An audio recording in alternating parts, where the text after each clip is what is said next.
Bienvenue dans ce podcast dédié aux entrepreneurs et dirigeants de petites entreprises, ainsi qu'à tous ceux qui s'intéressent à leur quotidien et à leurs enjeux.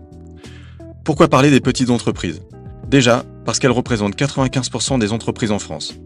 Ensuite, parce qu'elles font face à des défis spécifiques. Du fait de leur petite taille, elles ont souvent une structure plus fragile et leurs dirigeants sont absorbés par leur quotidien et leur métier, et n'ont pas forcément de formation en gestion ou en finance.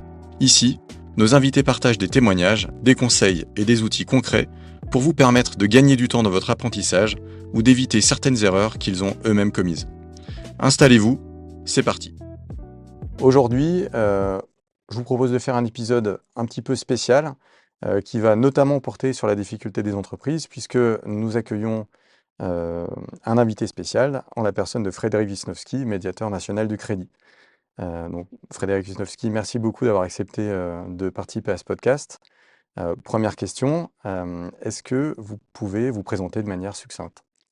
Bien, bonjour d'abord. Alors effectivement, vous avez mentionné que j'étais médiateur national du crédit. J'exerce aussi une autre fonction à la Banque de France. Je suis en même temps secrétaire général adjoint de l'ACPR, qui est l'autorité qui contrôle les banques. Donc j'ai une longue période dans ce contrôle bancaire où je me suis occupé de réglementation, de contrôle individuel, et maintenant je m'occupe du R, la résolution, un peu barbare comme terme. C'est en fait la gestion ordonnée des crises bancaires, faire en sorte que les banques et les assureurs soient bien préparés à affronter une crise. Et donc en parallèle, depuis 2018, je suis médiateur national du crédit. Donc la médiation du crédit, elle est là pour intervenir lorsqu'une entreprise a une difficulté d'accès au crédit bancaire. Ok.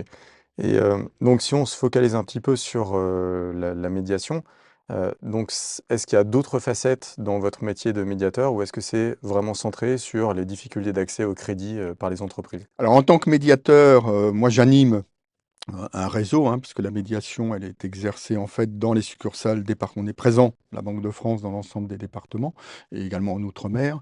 Donc la médiation, elle est exercée opérationnellement dans les départements.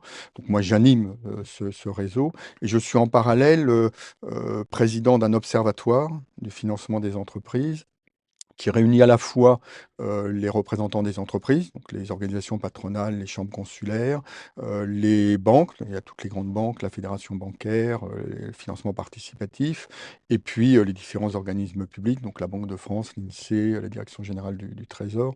Donc l'objectif de cet observatoire, c'est de produire une analyse de la situation des entreprises et de leur financement qui soit partagée entre tous ces membres. Donc on publie régulièrement chaque année un rapport. Donc on a publié le dernier rapport au mois de novembre, justement sur la situation des TPE, PME. Et puis je suis en même temps vice-président d'un autre observatoire, qui est l'Observatoire des délais de paiement, qui est un point important, puisque les crédits fournisseurs, c'est 800 milliards. C'est 2 fois et demi les crédits de trésorerie qui sont accordés par les banques. Donc c'est un sujet de vase communicant finalement. Si une entreprise a un problème vis-à-vis de son financement, de son besoin en fonds de roulement lié au décalage des crédits fournisseurs ou au décalage des crédits clients, l'entreprise va se retourner vers la banque. Donc il y a un lien entre les deux. Et donc c'est la raison pour laquelle je suis à la fois des deux côtés de cet aspect. Qui permet d'avoir une vision en fait assez large de la situation des entreprises. Derrière, il y a la partie financement, accès au financement au travers de l'analyse qu'on fait dans ces rapports, la partie traitement d'une difficulté, donc là c'est là que la médiation intervient, et puis cette partie, cette composante importante sur la situation des entreprises que sont les délais de paiement. Il faut voir que les retards de paiement aujourd'hui, c'est 15 milliards de trésorerie qui manquent pour les plus petites entreprises. Donc c'est 4 milliards pour les TPE et 11 milliards pour les PME. Donc c'est quelque chose de significatif. Ça, c'est la responsabilité des grandes entreprises du fait qu'elles payent en retard. Donc c'est un point d'attention assez important pour nous. Ok.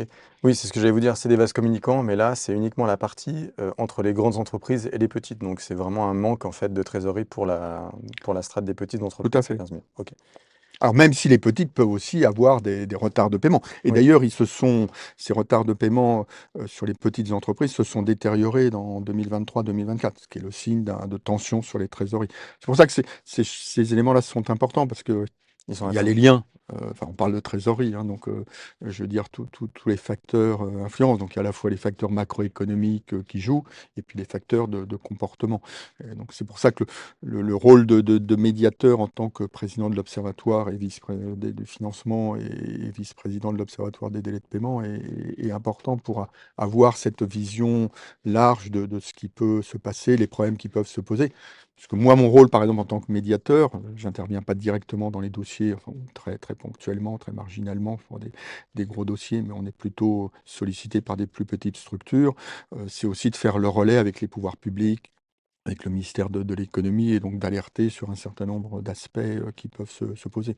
Ça a été le cas pendant la période crise Covid, par exemple, sur toutes les questions de PGE. On a mis en place ensuite derrière, justement, pour y répondre, une procédure pour les restructurer via la médiation, etc. Donc c'est un poste d'observation qui voilà, permet de relayer aussi un certain nombre de messages. Et puis il y a les relais qui viennent de ce qui me remonte aussi de mes Très bien. médiations départementales.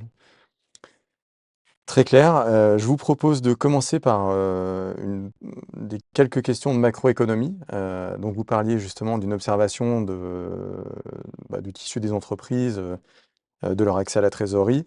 Voilà. Est-ce qu'on peut faire un état des lieux, mais vraiment très court, de la santé actuelle des entreprises en France? On voit qu'il y a une accélération, en tout cas il y a eu une accélération assez forte des défaillances. Est-ce que c'est possible, en quelques mots, de décrire la situation dans laquelle on est? Alors, d'un point de vue d'abord macroéconomique, il y a un point positif, c'est la réduction de l'inflation, hein. On est sur une trajectoire de retour vers les 2% ou en dessous de 2%, hein, puisqu'on est à 1,2, 1,3 le dernier chiffre d'inflation. Donc, ce qui signifie que derrière, il y a des baisses de taux qui ont déjà commencé. Le gouverneur s'est exprimé récemment, hein, il y a un objectif d'aller vers 2% de taux de la BCE, donc on est aujourd'hui à 3, passer à 2. Donc derrière, bien évidemment, ça va réduire le coût de financement des entreprises. Donc ça, c'est le côté positif. Le côté moins positif, les 2 côtés moins positifs, c'est que, bah, on est sur une prévision de croissance de 0,9 en 2024. Bon, avec c'est pas une récession, mais bon, c'est une croissance faible, reprise, progressive en 2025. Et autre deuxième élément négatif, c'est qu'on a eu une baisse de l'investissement, en 2024 et qui va se poursuivre, a priori de moindre ampleur, on espère, en 2025. Ça, c'est, je dirais l'approche macroéconomique, donc il y a ces éléments positifs, négatifs. Quand on regarde la situation des entreprises, c'est le rapport qu'on a produit en novembre de l'Observatoire sur les comptes 2023, je parle des TPE-PME, Mmh. qui est notre centre d'intérêt dans le cadre des travaux de cet observatoire. On a des entreprises qui sont globalement, qui sont en meilleure situation financière fin 2023 qu'elles n'étaient avant la crise Covid. Que ce soit en termes d'évolution de chiffre d'affaires, de niveau d'endettement, de niveau de rentabilité, etc. Globalement, ça ne veut pas dire bien évidemment que derrière, il n'y a pas un certain nombre d'entreprises qui peuvent avoir des difficultés. On voit par contre, et c'est ce qu'on disait dans le rapport qui est sur des données à fin septembre, parce qu'on utilise à la fois les données de bilan dont on dispose, et puis toute une série de baromètres, d'enquêtes qui peuvent être, réalisées. Et donc on voit que l'année 2024, en lien avec la réduction de croissance, s'est tendue pour les entreprises, hein. Je signalais tout à l'heure la dérive des délais de paiement et le fait qu'il y avait des trésoreries qui se tendent dans les entreprises. On le voit bien. Sur les plus petites entreprises, on voit bien que, derrière la croissance, de 1,1 en 2024, en fait, il y a des baisses de chiffre d'affaires pour les plus petites. C'est-à-dire que la croissance, elle est tirée plutôt par des entreprises de taille plus importante. Donc les plus petites entreprises, les TPE, PME, ont souffert en 2024. Vraisemblablement continueront à souffrir en 2025. Même si aujourd'hui, quand on regarde, c'est ce qu'on regarde aussi sur l'accès au financement, il n'y a pas de problème général d'accès au financement. On parlera peut-être de l'activité plus précise de la médiation, mais on est peu sollicité. Il y a l Mais c'est parce qu'aussi, il y a moins de demandes de crédit. La demande de crédit, elle est largement tirée par les crédits d'investissement, qui vient plutôt des entreprises de taille plus importante. Les plus petites, au contraire, ont plutôt ralenti leurs investissements. Il y a moins de demandes de crédit de trésorerie parce que, bah, l'activité étant moins forte, en plus, on est dans la phase de remboursement des PGE, donc voilà. Mais il n'y a pas de tension, je dirais, en termes d'accès au crédit. mais il y a moins de demandes, ce qui est vrai. Peut-être juste une précision sur ce point. Donc, vous évoquez le fait qu'on a toujours accès au crédit quand on a une petite entreprise, mais qu'il y a moins de demandes. Donc, ce qu'on mesure quoi? C'est le taux finalement de refus des crédits qui sont demandés, c'est ça en Tout fait? à fait, Si je veux c'est bien. une statistique qu'on publie tous les trimestres, hein, c'est le taux d'accès, le taux de satisfaction à une demande de crédit. Donc aujourd'hui, sur les crédits de trésorerie, on est à environ 80% de l'entreprise obtient à plus de 75% ce qu'elle a demandé. Alors, c'est pas forcément la totalité. Et sur les crédits d'investissement, on est à plus de 90%. D'accord. Donc on est dans quelque chose bon, qui baisse un peu, mais qui reste tout à fait logique. Il n'y a pas de droit au crédit, hein, donc c'est aussi normal qu'à un moment donné, la banque, qui est elle-même une entreprise, elle n'accepte pas forcément un crédit. Je rappelle toujours, je prends même ma casquette autorité de contrôle, le banquier, il prête l'argent des déposants. Bon, et donc c'est normal qu'il se préoccupe de la capacité que va avoir une entreprise ou un particulier, lorsque la banque va lui prêter, de rembourser cet argent. Donc c'est normal que, tout le monde n'ait pas accès au crédit, mais cet accès, il est très large.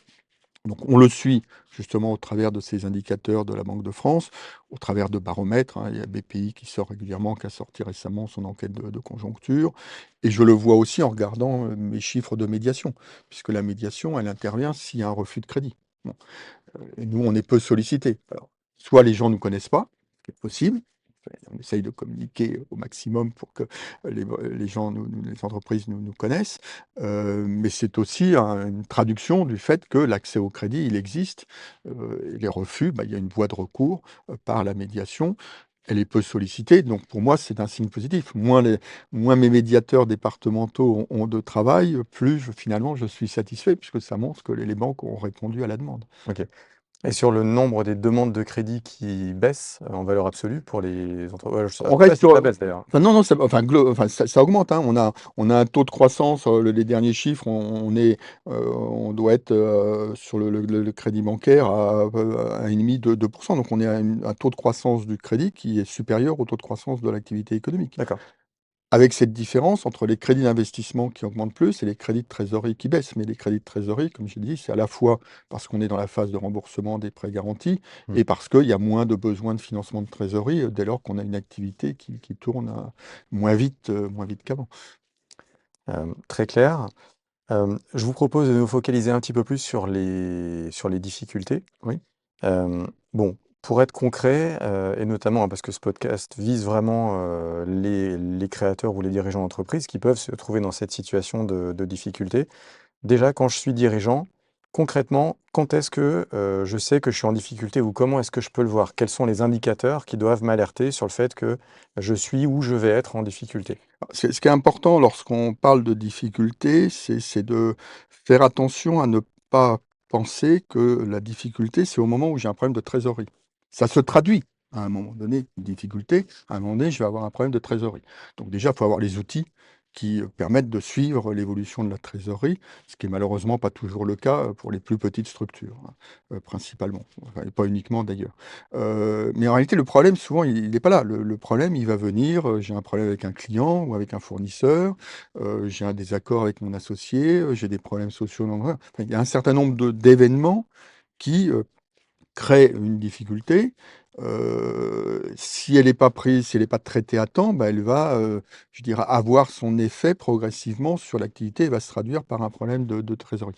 Donc ce qui est important, c'est, de pouvoir, identifier, ces problèmes, et là, il y a des outils, qui sont à disposition. Heu, Vous avez des outils de diagnostic, alors à la fois financiers, hein, la Banque de France propose un outil qui sont des outils qui sont gratuits, hein, disponibles en ligne. Donc le chef d'entreprise, il peut faire ça tout seul, il n'a pas besoin de parler à quelqu'un, il peut le faire dans son bureau. Donc nous, notre produit, c'est un produit qui analyse le bilan sur 3 exercices, donc qui donne des indicateurs financiers. Vous avez des outils, de la chambre de commerce, des chambres des métiers qui sont plus qualitatifs. Donc c'est une série de questions qui permettent, il y a également les greffes des tribunaux, il y a les experts comptables aussi ont des outils. Donc c'est sous forme de questions qualitatives qui permettent de dire: «Ah attention, il y a une difficulté et cetera, faites attention». Parce que on voit que le problème des difficultés d'entreprise, c'est, bien souvent malheureusement, bah, le chef d'entreprise ne les a pas identifiées à temps. Et plus il intervient, il agit tard, plus, il sera difficile de traiter, la situation. Parce que si elle est détériorée, malheureusement, heu, il n'y a pas forcément des solutions, adaptées. Alors justement, sur l'identification de ces difficultés, ou du moins des signaux précurseurs du fait qu'on va avoir un problème de trésorerie, donc comment dire, être en cessation de paiement. Donc ça se voit effectivement dans les indicateurs financiers. Beaucoup d'outils euh, quantitatifs, les outils financiers, sont basés sur des données annuelles. Et c'est vrai qu'entre la parution d'un bilan et puis le moment où on est, il peut y avoir un décalage. Il y a aussi des outils, hein, enfin je le dis juste pour aussi les dirigeants qui nous écoutent, il y a aussi des outils qui sont un peu plus dynamiques, qui sont à mon avis complémentaires, hein, parce qu'il faut avoir une analyse en prenant du recul sur plusieurs exercices. Mais c'est vrai que le pilotage de sa trésorerie et puis des indicateurs un peu précurseurs peut maintenant se faire aussi au fil de l'eau.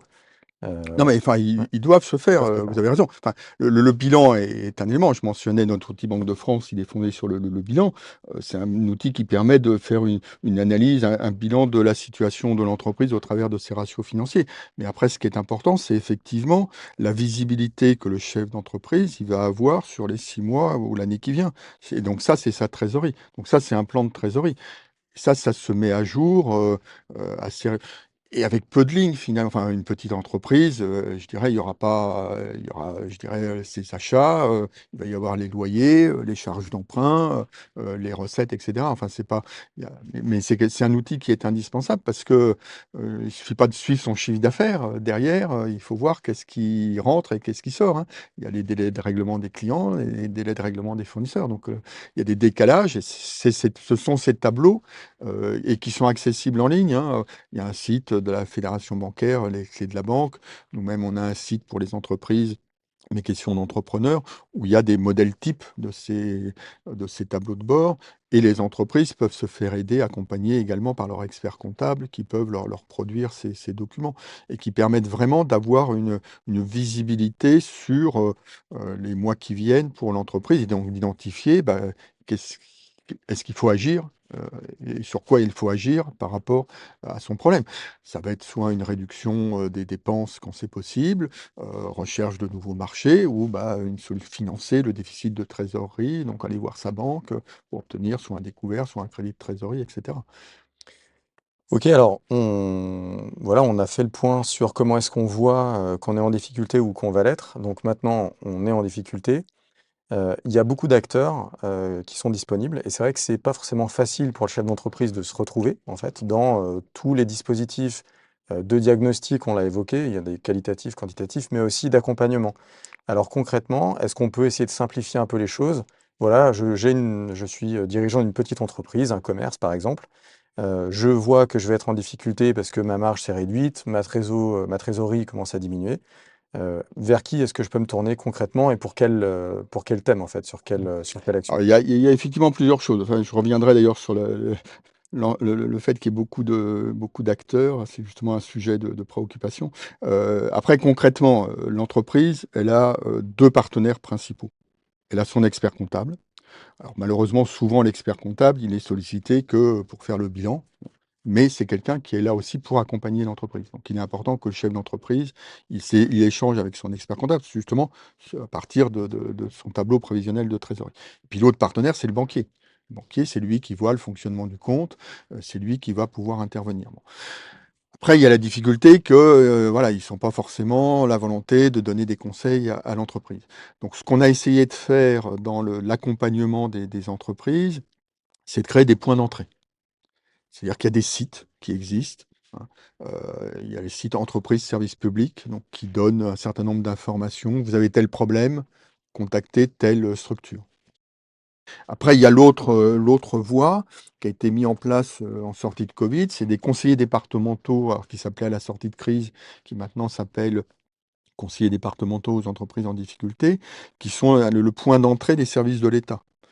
Et donc la liste est disponible sur internet, sur le site du ministère avec le nom le numéro de téléphone, portable et cetera, de ces personnes-là. Et donc ce sont des conseillers qui sont là pour que les chefs d'entreprise les sollicitent et là encore en fonction du problème, dire, bah voilà, votre sujet, il peut être traité par exemple par la médiation du crédit si c'est un problème avec votre banque.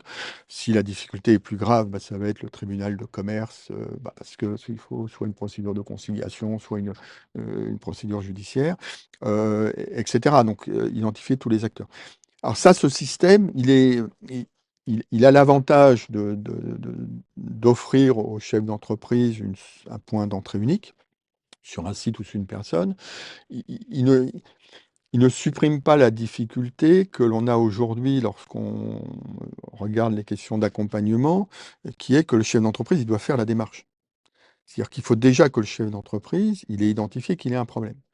Or, ce que le voit, moi, je mène actuellement une mission qui m'a été confiée avec le médiateur des entreprises par Olivia Grégoire, l'ancienne ministre des PME, pour mieux faire connaître les dispositifs.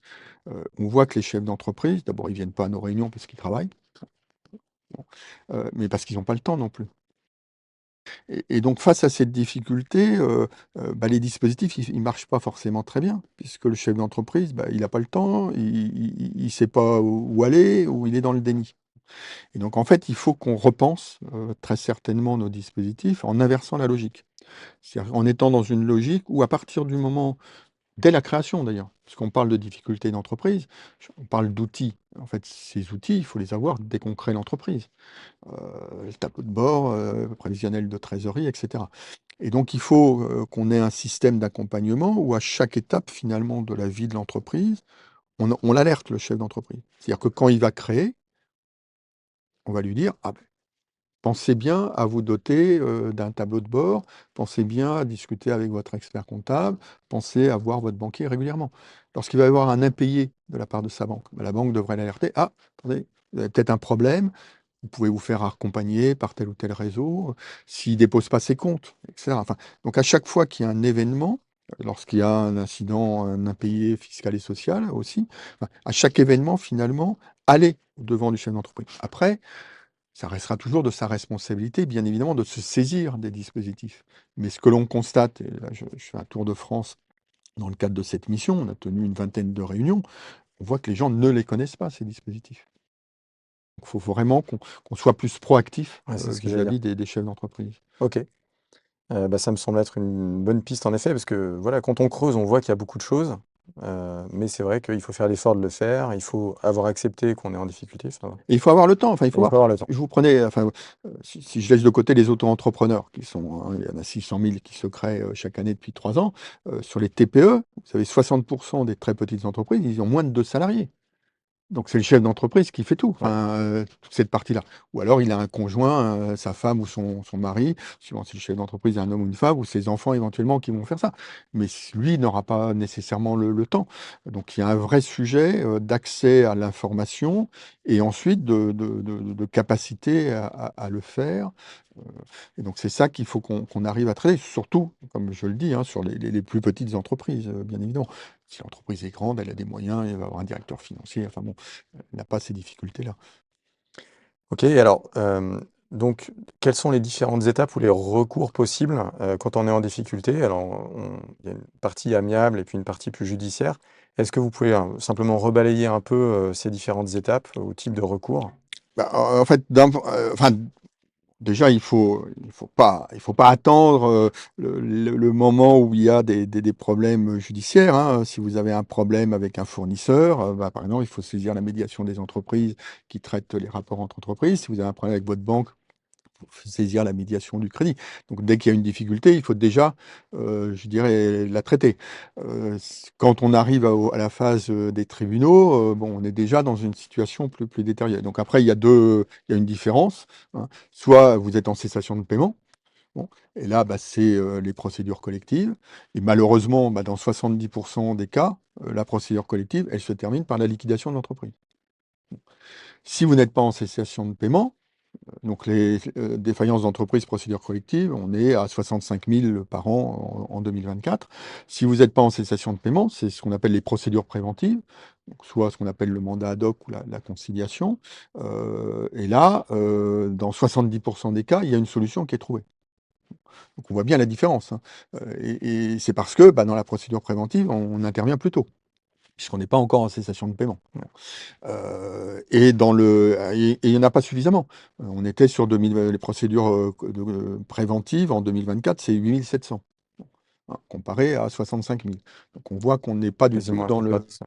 on n'est pas du alors même si ça a augmenté, hein, mais les procédures préventives, on était à environ 6 000 avant Covid. Bon, on est passé à 8 700, c'est pas non plus, une explosion, alors qu'il y a une masse importante de procédures collectives et de défaillances. Et alors si on regarde donc, on peut voir combien il y a de sociétés en procédure collective. Hem, Combien est-ce qu'il y a des entreprises qui ne passent même pas par cette, Oui. phase-là et qui ferment directement? Bah, beaucoup plus en réalité. Moi, c'est de la pédagogie que j'essaye de faire, le pro aujourd'hui, quand on parle défaillance d'entreprise, on parle procédure collective, on parle des 65 000. En réalité, il faudrait beaucoup plus parler des procédures préventives, qui sont insuffisantes en nombre, alors qu'elles sont efficaces, comme je le disais. Et puis, il y a effectivement, 2 choses dont on parle beaucoup moins. La première, c'est que, il y a des arrêts volontaires d'activité, donc des entreprises qui décident, des chefs d'entreprise qui parce qu'ils sont en règle de leur paiement de dette, hein, bien évidemment, mais qui décident d'arrêter. Après, il peut y avoir différentes raisons, mais ça, c'est 3 fois plus que les défaillances, hein.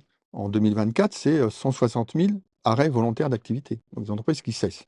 Derrière, il peut y avoir d'autres créations. Et l'autre point dont on ne parle pas et qu'on analyse dans notre rapport de l'Observatoire, c'est que vous avez 20 des très petites entreprises qui sont en capitaux propres négatifs et 10 de PME. Donc ça veut dire des entreprises qui, de manière régulière, ne dégagent pas le résultat suffisant pour, vivre normalement. Et vous aviez aussi un sondage de la CPME qui mentionnait, mais ça doit être à peu près les mêmes, vous aviez 20 de dirigeants qui gagnaient moins que le SMIC. Donc ça, ce sont des entreprises qui, sont fragiles, qui sont potentiellement en difficulté. Et en fait, on parle ce qui est gênant dans toutes les analyses qui peuvent être faites, c'est que difficulté égale procédure collective, alors qu'en fait, difficulté, c'est beaucoup plus large. Si je prends 160 000 radiations volontaires chaque année, 65 000 défaillances, 9 000 procédures préventives, on voit que je dirais le problème, il est, sur 300 000 entreprises et non pas sur 65. Et donc l'accompagnement, tous les dispositifs d'aide, qu'il faut imaginer, bah, doivent s'adresser à ces entreprises, aussi et pas simplement à celles qui sont défaillantes. OK, très clair. Toujours pareil, on se met dans la peau du chef d'entreprise. Est-ce qu'elles ont un coût et quel est le coût, de ces différents types de procédures, en fait? Voilà, c'est quelque chose auquel on pense pas forcément, mais j'imagine que s'engager dans une procédure collective, ça nécessite quand même, un certain niveau de coût et donc de trésorerie avant de s'y engager. Est-ce qu'il y a un moment où on n'a plus les moyens de le faire? Et puis pareil peut-être pour les procédures un peu plus en amont ou amiables? Alors, si on commence par la Ouais. médiation, là, c'est gratuit. Donc là, il y a pas de coût, c'est un service public, que ce soit la médiation du crédit ou la médiation des entreprises. Donc là, il y a pas de coût pour l'entreprise, c'est un service public. Après, effectivement, lorsqu'on rentre dans les procédures, préventives collectives, bah, on a recours à des administrateurs judiciaires. Pour des plus grosses structures, ils vont aussi avoir des avocats. Donc là, il y a un coût, effectivement. Alors le coût, il est variable, hein, en fonction de il y a pas de barème. Enfin, je crois qu'il y a des barèmes qui sont publiés, alors je les ai pas en tête, mais je crois que les administrateurs judiciaires, publient ou l'institut je sais plus comment ça s'appelle, l'IFPPC, là, je ne sais plus quel est son sigle, des praticiens, des procédures collectives, publient des barèmes, hein, donc c'est variable. Mais, c'est vrai qu'on est dans des ordres de grandeur, ça va être 10 000, 20 000, 30 000 €, ça peut être beaucoup plus si c'est des grosses structures. Donc il y a effectivement un coût qui va être pris, bien évidemment, sur l'entreprise. Mais, je veux dire, ça, c'est le prix à payer de la solution, qui va être trouvée, bien évidemment. Parce qu'il y a une question qu'on a eue plusieurs fois, c'est est-ce que, le dirigeant peut faire confiance à voilà, un mandataire judiciaire pour, Bah, ils sont, favoriser l'intérêt de son entreprise? En fait, ce qu'il faut voir, c'est qu'il y a un rapport qui est très, particulier entre un chef d'entreprise qui souvent est créateur ou à l'origine de la création de son entreprise, et puis l'entreprise qu'il a créée et donc c'est un sujet de stress et d'interrogation qui non, aura mais c'est forcément, enfin, c'est forcément, c'est d'ailleurs pour ça qu'il y avait aussi il y a un rapport, qui avait été demandé par Olivier de Grégoire, là, qui a été remis récemment par, Hélène Bourboulot, sur comment traiter l'échec. Effectivement, une entreprise, un chef d'entreprise, s'il a la surtout s'il a l'origine de la création ou même s'il a repris, voilà, il est attaché à son entreprise, il est attaché à ses salariés, donc effectivement, lorsqu'il rencontre des difficultés, c'est pour ça que souvent il va être dans le déni, bah, voilà, parce que, c'est aussi sa vie, une grande partie de sa vie, et donc la difficulté, c'est effectivement de faire confiance, mais les mandataires, les administrateurs sont des professionnels qui sont là pour trouver une solution au bénéfice de l'entreprise et des emplois de l'entreprise. Donc il est important. Alors c'est pour ça qu'il est important qu'il y ait une relation de confiance qui s'établisse effectivement entre le chef d'entreprise et le mandataire, l'administrateur, mais vraiment il est là pour trouver la solution. OK, Et une autre question, pareil, très pratique, qui concerne cette fois la médiation. Hem, Pareil, il y a un certain stress sur, bon, bah, si je lance une procédure de médiation, qu'est-ce qui va se passer? Est-ce que ma note va être dégradée et cetera? C'est des choses sur lesquelles je pense que vous avez déjà dû intervenir, ou donner des explications plusieurs fois. Donc déjà, est-ce que la médiation, c'est confidentiel? Ou est-ce que alors c'est gratuit comme je l'ai dit et ouais, c'est confidentiel. Après il y a le stress, il vient déjà, ce que j'entends régulièrement, c'est: «Ah, je vais pas saisir la médiation parce que je vais être mal vu de mon banquier». Bon. Et en fait, c'est un très mauvais argument, parce que si vous êtes obligé de venir à la médiation, c'est parce que vous avez un problème avec votre banquier. Votre banquier vous a refusé votre crédit ou il a réduit votre crédit existant.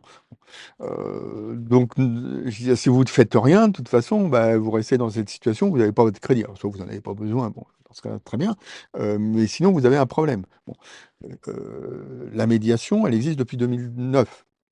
Donc elle est parfaitement connue, parfaitement acceptée par les banquiers. Et dans 65 des cas où on est saisi, il y a un accord qui est trouvé. Donc c'est un dispositif qui marche. Voilà. Donc les chefs d'entreprise, il y a absolument aucun intérêt à se dire: «Je ne vais pas saisir la médiation parce que je vais être mal vu». Après la cotation, il y a une barrière, une muraille de Chine, au sein de la Banque de France entre la médiation et ceux qui font la cotation. C'est-à-dire que quand on ouvre une médiation, c'est confidentiel et de toute façon, alors ça peut être les personnes bien évidemment, hein, c'est dans les mêmes locaux, mais on gèle la cotation. C'est-à-dire que la cotation, pendant la durée de la médiation, elle ne peut pas être modifiée. Après, une fois que la médiation est terminée, bah, effectivement, celui qui cote, il va coter. Alors bon, si la médiation a réussi, ça veut dire qu'il y a une solution qui a été trouvée, la situation de l'entreprise est meilleure. Si bien évidemment, il y a eu un échec, bon, bah, ça veut dire que la situation de l'entreprise n'est pas très bonne, donc il peut éventuellement être dégradé. Bon, voilà. Mais en tous les cas, pendant la durée de la médiation, il n'y a pas de dégradation de la cotation. De la même façon, d'ailleurs, ça a été tranché à l'été dernier par la Cour de cassation, les conciliations sont également confidentielles et il y a certaines banques qui avaient l'habitude de déclarer ce qu'on appelle le défaut à la Banque de France. C'est-à-dire que lorsqu'elles pensent qu'il y a un problème, et donc certaines banques, dès qu'il y avait une ouverture d'une procédure de conciliation, elles déclaraient le défaut à la Banque de France. Ce qui nous obligeait, nous, à dégrader la cote derrière quand on a une déclaration de défaut. Et ça, la Cour de cassation a rappelé que c'était pas possible. C'est-à-dire que le fait simplement d'une ouverture d'une procédure de conciliation, comme une ouverture d'une médiation, n'est pas un motif pour la banque de déclarer le défaut, parce que ces procédures sont confidentielles. Donc la confidentialité l'emporte sur d'autres obligations que les banques peuvent avoir par ailleurs. très clair aussi.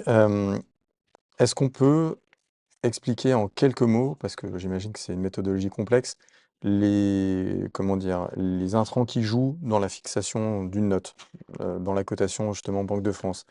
Ah bah, c'est enfin, Performance, économique on du est, oui, la Banque de France, alors nous, on appelle ça cotation, c'est l'équivalent de ce que la notation des note. des agences. On est Mmh. d'ailleurs une agence reconnue et donc toutes les agences, tous ceux qui notent. Nous, la différence simplement en Banque de France, c'est qu'on fait notre note d'office. C'est-à-dire que alors que les agences, c'est l'entreprise qui demande à avoir une dette notée, hein. Mais ensuite, les méthodologies sont équivalentes. Similaire. Elles sont fondées à la fois sur, l'analyse d'indicateurs financiers, donc la solvabilité, la liquidité, la rentabilité. Nous, on cote, hein, 300 000 entreprises par an, un peu plus, et on l'accompagne pour les entreprises les plus sensibles, d'entretien et de questionnaires, hein. Donc on fait à peu près, 40-50 000 questionnaires où on va approfondir les éléments. Il y a des dirigeants qu'on rencontre aussi. Donc on ajoute à l'analyse quantitative, des données financières, une approche plus qualitative, hein. Et donc c'est la combinaison des 2 qui aboutit à la cotation finale, qui est revue chaque année, qui peut être revue à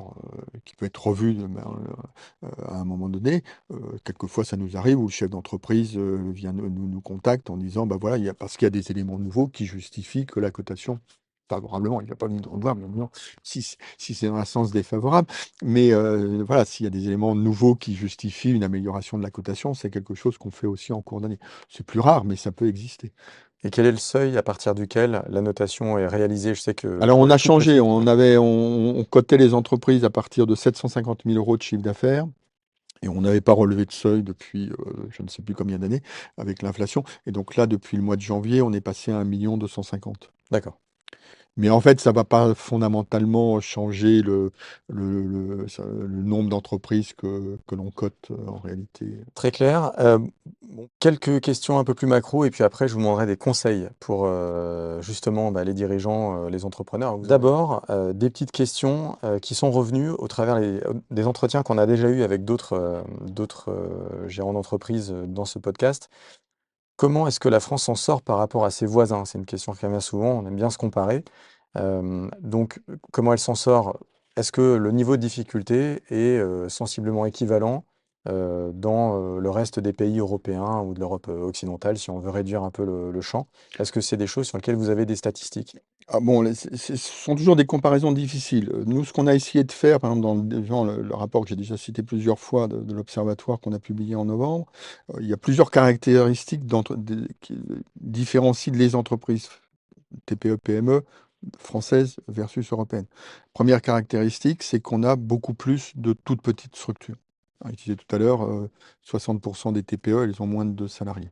Donc on a une contribution à l'activité économique qui est beaucoup plus faible de la part des TPE-PME en France, comparativement à la moyenne européenne ou aux principaux grands pays européens.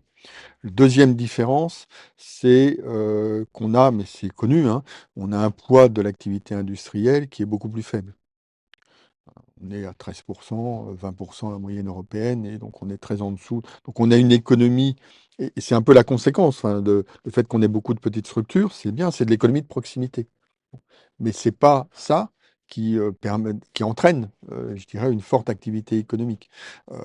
Et donc cette économie de services prépondérante, bah, elle génère effectivement une croissance qui va être plus faible. Troisième caractéristique qui différencie, c'est qu'on a des entreprises moins rentables. On a un excédent brut d'exploitation qui est beaucoup plus faible et qui paye plus d'impôts comparativement à l'Europe. Donc on a des fragilités structurelles de nos entreprises. Et puis l'autre élément que j'ai mentionné déjà, c'est on a 20% de nos TPE qui ont des capitaux propres négatifs. Donc tout ça c'est lié à cette situation où on est en situation plus faible. Après, il y a pas de... On a un régime, en France, des procédures préventives qui est ancien, qui fonctionne, qui est meilleur que ce qu'on peut trouver dans les autres pays européens. Donc c'est pour ça qu'on a des procédures efficaces. C'est pour ça que c'est toujours un petit peu embêtant de voir qu'on a des procédures efficaces et qui ne sont pas assez utilisées. Mais par contre, il y a pas de j'ai pas en tête, en tous les cas, de statistiques. Enfin, il y a des compa sur les défaillances, si, il y a des statistiques, des comparaisons qui existent. Mais bon, après, c'est toujours difficile, parce que bon, c'est les bases statistiques. Heu, il y a de toute façon une augmentation dans tous les pays, des défaillances, hein, ça c'est très clair. Je parlais des délais de paiement, là, on a aussi des comparaisons, on est meilleur que de la moyenne européenne, même si la détérioration actuelle fait qu'on se rapproche. On est moins bien par contre, hein, on est à 14 jours de retard, là où l'Allemagne est à 5-6, les Pays-Bas à 3-4, enfin bon. L'Italie doit être au-dessus par contre. L'Italie est au-dessus, oui, tout à fait. L'Italie doit être à 16 ou 17 jours. L'Espagne aussi est au-dessus. Donc, c'est pas voilà, donc il y a des éléments, je dirais, favorables, hein. Enfin, j'évoquais tout à l'heure la croissance économique. On n'est pas en récession. L'Allemagne est en récession. Nous, la France, on a une faible croissance, mais on n'est pas en récession. Bon, donc il y a des éléments positifs, favorables. On a un tissu d'accompagnement qui, je pense, est bon, là aussi, c'est difficile de faire des comparaisons, mais et moi, je le vois dans le Tour de France que je suis en train d'effectuer. On a beaucoup d'acteurs qui sont parfaitement mobilisés, qui ont les outils, voilà. Après, on a cette difficulté bon, que les autres doivent, dans les autres pays européens doivent rencontrer. Mais nous, notre difficulté, elle est aussi liée justement à le fait qu'on a beaucoup de très petites structures et donc c'est beaucoup plus difficile de les toucher aussi, hein. Donc tout ça,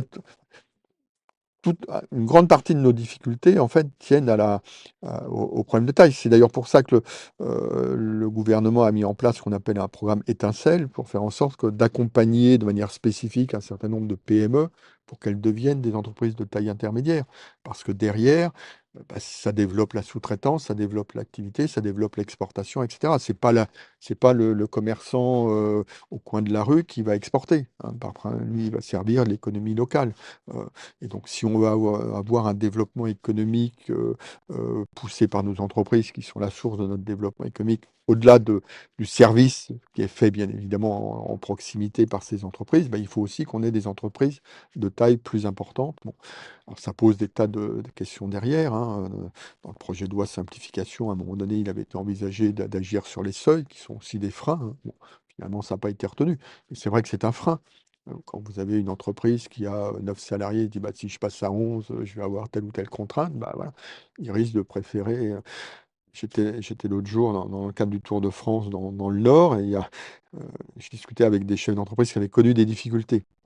Et ils disaient bah, la solution, elle est simple, faut pas travailler en France et faut pas exporter. Bon, oui, mais bon, on est là pour aider les entreprises françaises, mais c'était quand même aussi voilà, le signe qu'on on est dans un environnement réglementaire, structurel qui n'est pas toujours favorable, même si ça s'est amélioré au cours des dernières années, qui n'était pas forcément favorable aux entreprises, hein. J'évoquais le poids des impôts, bon, c'est un sujet récurrent, même si ça a baissé. Mais enfin, on reste structurellement avec un poids des impôts qui est supérieur pour les entreprises françaises par rapport aux grands pays européens. Et donc c'est un peu deux phénomènes, enfin c'est difficile toujours de distinguer quelle est la poule et quel est l'œuf, mais ce que je comprends c'est que notre empreinte sectorielle c'est quand même plutôt plus de services et moins Oui, d'industrie qu'ailleurs, oui. donc plutôt des entreprises de plus petite taille. Aussi des contraintes, les contraintes font sûrement que c'est plus difficile en France de développer des activités de type industriel qu'ailleurs, ce qui du coup voilà, continue Bah, d'augmenter tout la est lié et sous-traitance. puis, je veux dire, c'est quelque chose qui prend du temps. Enfin, on le voit bien, hein, on dit: «Il faut réindustrialiser», enfin, ça se fait pas. Autant on peut facilement créer un commerce de proximité, autant créer une activité industrielle, bon, Ouais. ça prend plus de temps. Donc c'est vrai que c'est quelque chose de lent, mais on voit bien que ces différences structurelles, bah, elles jouent sur, notre activité économique, hein. Je veux dire, on a un déficit commercial. Je veux dire, c'est normal qu'on ait un déficit commercial si on n'a pas des entreprises qui sont en mesure D'accord. d'exporter. Si vous avez beaucoup de commerçants artisans, c'est très bien. Voilà, comme je disais, c'est pas eux qui exportent. Bon, donc à un moment, et puis vous avez aussi des évolutions de filières, de structures, bon, bah, qui fait que voilà, il y a des choses, des activités qui fonctionnent moins. Donc il y a plein d'aspects, je dirais, de politique économique, de politique publique derrière qui sont effectivement importantes pour accompagner les entreprises. Et puis l'autre point important, c'est la visibilité et la confiance. On le voit bien, hein. Nous, au niveau de la Banque centrale, on est beaucoup intervenu en termes d'anticipation d'inflation pour expliquer, on va revenir aux 2%. Et donc la phase d'augmentation des taux, elle n'était que temporaire. Et donc on avait mis en place d'ailleurs un suivi statistique des anticipations des chefs d'entreprise et des ménages aussi, pour vérifier que c'était bien leur perception. Et c'est quelque chose qui a bien fonctionné. Donc on agit quand on augmente les taux d'intérêt, il y a l'effet mécanique, mais on essaye aussi d'agir sur l'anticipation. Là, c'est pareil, quand on voit les baisses sur l'investissement, c'est derrière un problème de confiance. Si le chef d'entreprise, il ne sait pas quel va être le poids de ses impôts, quel va être l'environnement en 2025, bah, il dit bah, je vais attendre un petit peu, j'attends de voir. Bon. Donc la confiance, et la lisibilité, la perspective est quelque chose qui bien est important pour le chef d'entreprise parce que bah, c'est quand même les entreprises qui font tourner notre activité économique, hein, et les salariés de ces entreprises. Merci. Une dernière question un peu particulière qui a été posée. Est-ce que l'impact d'une guerre sur l'économie, qu'on ne souhaite pas évidemment, hein, sur l'économie française est simulée ou imaginée en fait par les instances du pays et notamment son impact sur le fonctionnement des entreprises, l'accès au crédit, enfin, la façon dont on fonctionne dans ce type de circonstances. Je n'ai pas, ça existe peut-être, hein, j'ai pas connaissance. Bon, après, ce qu'on fait, enfin, au niveau de la Banque de France, nous, on fait des prévisions macroéconomiques, donc on intègre, enfin, j'ai pas connaissance, je pense pas au niveau, en tous les cas, au niveau de la Banque de France, on ait un scénario en disant une hypothèse de guerre. On ne travaille pas comme ça. On essaye on intègre les éléments. Bon, quand il y a eu la guerre en Ukraine, bien évidemment, on a intégré cet élément-là dans nos prévisions macroéconomiques. Après, il y a peut-être des services de l'État qui font des scénarios, mais là, je les ignore. Ok, merci. Alors, pour terminer sur quelque chose de plus positif, est-ce qu'il y a des conseils, au-delà de ceux que vous avez déjà donnés, qui vous viennent en tête pour les créateurs ou les gérants d'entreprise? Moi, le conseil, c'est celui qu'on véhicule dans le cadre de la mission que j'évoquais. On a publié ce qu'on appelle une boîte à outils qui est fondée sur 3 idées simples qui regroupent derrière les systèmes. C'est l'anticipation, l'accompagnement, la prévention. Anticiper, comme je le disais, c'est dialoguer avec ses partenaires, c'est de se doter d'outils de pilotage. Un chef d'entreprise, dès la création, il faut qu'il ait son tableau de bord, son provisionnel de trésorerie. L'accompagnement, c'est pareil, à la création, en cours de vie, se faire accompagner par les chambres consulaires, la Banque de France, Chambre des métiers, et toutes les structures qui peuvent exister. Et puis la prévention, c'est déjà avoir ces outils de détection, identifier la difficulté. Et après, aller auprès des professionnels qui peuvent trouver ces solutions. Donc, anticipation, accompagnement, prévention, je crois que c'est les 3 mots-clés. Et pour moi, le plus important, anticipation. Je disais tout à l'heure, les difficultés, c'est pas simplement la procédure collective. Et donc, l'anticipation, c'est traiter les sujets dès la création de l'entreprise. Euh, je fais le parallèle avec un banquier. Le banquier, le jour où il prête à une entreprise, il sait qu'en moyenne, il va perdre 4,4% de son crédit, en moyenne. Ça ne veut pas dire sur toute entreprise. C'est pareil, quelqu'un qui crée une entreprise, à un moment donné, il aura des difficultés. Donc il est important qu'il se dote des outils, de l'accompagnement dès qu'il le crée. On a un système en France qui favorise la création. On a 1 million de créations d'entreprises par an depuis 2022, hein. 600 000 auto-entrepreneurs, mais pour moi, c'est des chefs d'entreprise. Beaucoup disparaissent, hein, ils font partie dans les radiations volontaires. Mais voilà, donc ces chefs d'entreprise, il n'y a pas de permis d'entreprendre. Il y a un permis de conduire, il y a un permis de chasse, il n'y a pas de permis d'entreprendre. Donc il est important qu'ils soient en capacité de gérer l'entreprise. Il ne suffit pas qu'ils soient bons dans leur activité qu'ils développent. Normalement, et ça, ils le sont, parce qu'ils ont créé leur entreprise. Par contre, on ne s'improvise pas gestionnaire. Donc, se faire accompagner, utiliser les outils qui existent, c'est vraiment extrêmement important et dès la création. Est-ce qu'on peut d'ailleurs retenter une aventure entrepreneuriale quand on a connu un échec, qu'on a fait faillite par exemple, Bah, alors c'est hors faute de gestion volontaire, Oui, etc. enfin, oui, enfin, on peut, on doit. Il y a des structures, hein, il y a ce qu'on appelle le portail du rebond qui réunit différentes associations, Second Souffle, 60 000 rebonds, etc., qui sont là justement pour aider les chefs d'entreprise. Après, la difficulté, c'est pour ça que la ministre Olivia Grégoire va demander ce rapport à Hélène Bourboulou, qui a été remis il y a quelques semaines. Il y a ce sentiment d'échec, il y a déjà les termes qui posent problème. Enfin, à commencer par le tribunal de commerce. On dit aux chefs d'entreprise, venez dans les procédures, venez au tribunal. Tribunal, dans l'imaginaire, c'est pour juger, etc. Alors que D'accord. là, au contraire, le tribunal de commerce, il est là pour aider. Euh, J'étais au congrès des administrateurs judiciaires là, l'été dernier. Il y avait David Douillet qui était là. Et puis à un moment donné, à la fin de qui faisait une intervention un peu dynamique. Puis à la fin de son intervention, il se tourne, il dit, je suis chef d'entreprise, je vois l'administrateur judiciaire et mandataire de justice. Ça fait peur. Bon. Donc on a toute une terminologie, et c'est ce que mentionne le rapport d'Hélène Bourboulou, déjà qui psychologiquement, je dirais, ne favorise pas cela. Et puis après, vous avez effectivement un chef d'entreprise qui a connu des problèmes. Derrière, le banquier, il va être moins enclin à financer une nouvelle entreprise parce qu'il y aura eu un échec. Donc c'est vrai qu'il y a tout un travail qui est nécessaire, et c'est les propositions de ce rapport, pour finalement valoriser. Ce qui est important, c'est qu'au départ, on a quelqu'un qui a pris une initiative, qui a créé une entreprise, qui a une volonté, et donc c'est quelque chose de positif. Après, il y a ceux qui ont commis des erreurs, bon, voilà. Puis après, il y a ceux, bah, ils n'ont pas eu de chance. J'étais hier à Châteauroux, bah, j'ai rencontré des chefs d'entreprise, ils ont ouvert leur commerce en février 2020. Bah oui, puis en mars 2020, ils étaient fermés. Bon, voilà, ça, ils ne pouvaient pas prévoir. Donc, à un moment donné, il y a des événements qui font que le chef d'entreprise, bah, il a des difficultés bon, qui peuvent conduire à l'arrêt de l'activité. Bah, c'est pas pour ça que nécessairement c'est un mauvais chef d'entreprise. Et donc il est important d'avoir aussi un écosystème qui favorise cette capacité à recréer, reprendre des entreprises. Parfait, merci beaucoup. Merci à vous. Voilà, c'était très intéressant de mon point de vue. J'espère que ça l'était pour tout le monde. En tout cas, voilà, j'ai appris énormément de choses. Merci beaucoup. Merci.